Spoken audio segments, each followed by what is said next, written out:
दूसरी दुनिया का रास्ता। पार्ट 3 वापस लौटा हुआ, मगर इंसान नहीं। आरव का पूरा शरीर जम गया, उसकी सांसें रुक गई, उसकी आंखें फैल गई, क्योंकि उसके सामने उसके पिता खड़े थे। लेकिन वह उसके पिता जैसे नहीं लग रहे थे। उनकी आंखें खोखली थी, काली, ऐसी काली कि उनके भीतर अंधेरे का असीम कुआं दिखता था। चेहरा मानो धूप में पिघला हुआ मोम, कपड़े फटे और शरीर से हल्की सी सड़न की गंध आ रही थी। आरव की आवाज कांप गई। पापा। पिता के गाल हिलने लगे, जैसे वह मुस्कुराने की कोशिश कर रहे हों, मगर मुस्कान के बजाय चेहरे की त्वचा नीचे खिसक गई और गाल की हड्डी बाहर झलक उठी। उनकी आवाज सूखे पत्तों की तरह खड़खड़ाती थी। बहुत देर कर दी बेटा। आरव पीछे हटने लगा। सवाल जो जवाब नहीं बने। पिता थोड़ा झुककर बोले, तुम मेरे पीछे क्यों आए? मैंने तो तुम्हें रोकने की कोशिश की थी। आरव की आंखें भर आईं। आप जिंदा हैं या ये क्या है? आप क्या बन गए हैं?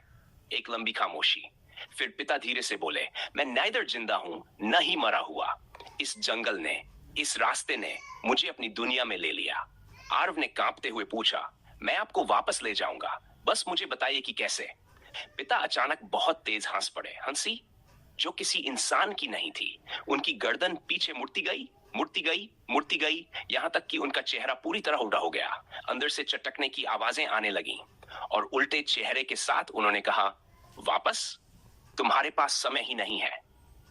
जंगल की चाल अचानक पिता के पीछे पेड़ मुड़ने लगे। जड़ें जमीन से बाहर निकलने लगी, पत्ते अपने आप जलने लगे, लेकिन आग की कोई गर्मी नहीं थी, बस काली धुआं देती हुई लौ।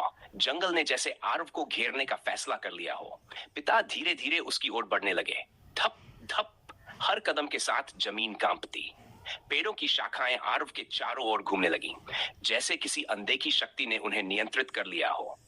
पिता ने हाथ बढ़ाया। उनकी उंगलियां इंसान की उंगलियां नहीं थी, लंबी, मुड़ी हुई, काली, जैसे किसी जानवर के पंजे। आरव एक कदम पीछे हटता है। आप ये क्यों कर रहे हैं?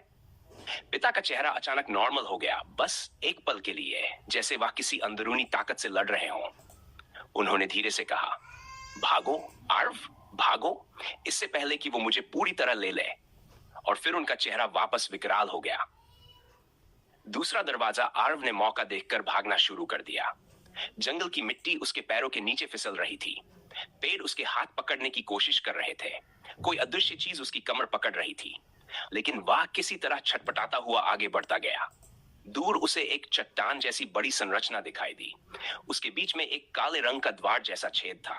आरव ने सोचा, शायद यही दूसरी दुनिया का असली रास्ता है। वह उसकी ओर भागा। जैसे ही वह करीब पहुंचा, उसे फिर वही औरत दिखाई दी, लालटेन वाली औरत। लेकिन इस बार वह हवा में नहीं तैर रही थी। वह द्वार के सामने खड़ी थी और उसकी पीठ चट्टान पर चिपकी हुई थी, मानो कोई उसे वहीं बांध कर रखे हो। उसकी आंखें दीवार के भीतर धंसी हुई थी, चेहरा आधा घुला हुआ, बाल शरीर में समा चुके थे। औरत ने फुसफुसाया, मत जाओ, उधर तो मृत्यु भी मर चुकी है। आरव ठिठक गया, तुम मेरा रास्ता क्यों रोक रही हो? औरत का मुंह धीरे धीरे खुलने लगा, इतना खुला कि उसके चेहरे की खाल फटने लगी, क्योंकि वो तुम्हारा इंतजार कर रहा है। सूरज की कोई रोशनी नहीं थी, लेकिन फिर भी द्वार के अंदर एक लाल चमक उठी, जैसे किसी विशाल प्राणी की आंखें अंधेरे में खुल रही हों। छाया दानव का प्रकट होना। अचानक जमीन में दरार पड़ी और दरार से काला धुआं निकलने लगा, जो किसी जीवित चीज की तरह हिल रहा था। धुआं घूमता गया, ऊपर उठता गया और धीरे धीरे एक मानवाकार, लेकिन इंसान से कई गुना ऊंचा रूप लेने लगा। उसका चेहरा नहीं था, बस दो गहरे छेद जो आंखों की जगह थे, और पूरे शरीर में जैसे कोई गड़ा हुआ अंधेरा बह रहा था। आरव पहली बार इतना डरा कि उसकी सांस तक बंद हो गई। छाया दानव ने गहरी भूखी आवाज में कहा, तुम्हारे पिता को मैंने नहीं लिया, वह खुद आए थे जैसे तुम आए हो। आरव कांपते हुए बोला, तुम कौन हो? छाया दानव झुका।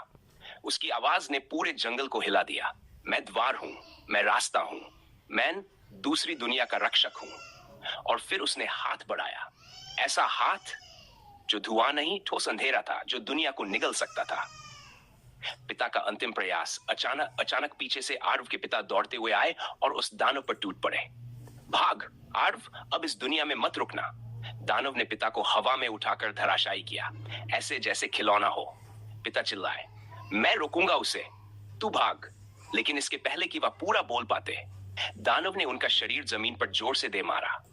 हड्डियों के टूटने की आवाज चारों ओर गूंज उठी। आरव चीखा, पापा। पिता मुश्किल से उठते हुए बोले, तू मेरा बदला नहीं ले सकता, लेकिन खुद को बचा सकता है, दौड़। और फिर पिता का शरीर धुएं में बदलने लगा, जैसे जंगल खुद उन्हें अपने भीतर निगल रहा हो। आरव की आंखों में आंसू बह निकले, लेकिन उसके पैर खुद ब खुद भागने लगे।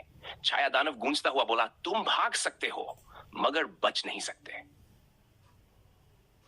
पार्ट 3 का अंत जैसे ही आरव भागते हुए एक संकरे रास्ते में घुसा, पीछे से दानव की गर्जना आई और अचानक पूरा जंगल उल्टा घूमने लगा। पेड़ हवा में उल्टे हो गए, धरती ऊपर और आसमान नीचे दिखने लगा, और आरव सीधे गिर पड़ा एक गहरे अंधेरे कुएं जैसी जगह में। उसके गिरते ही किसी ने धीमे से कहा, अब कहानी असली जगह पहुंचेगी।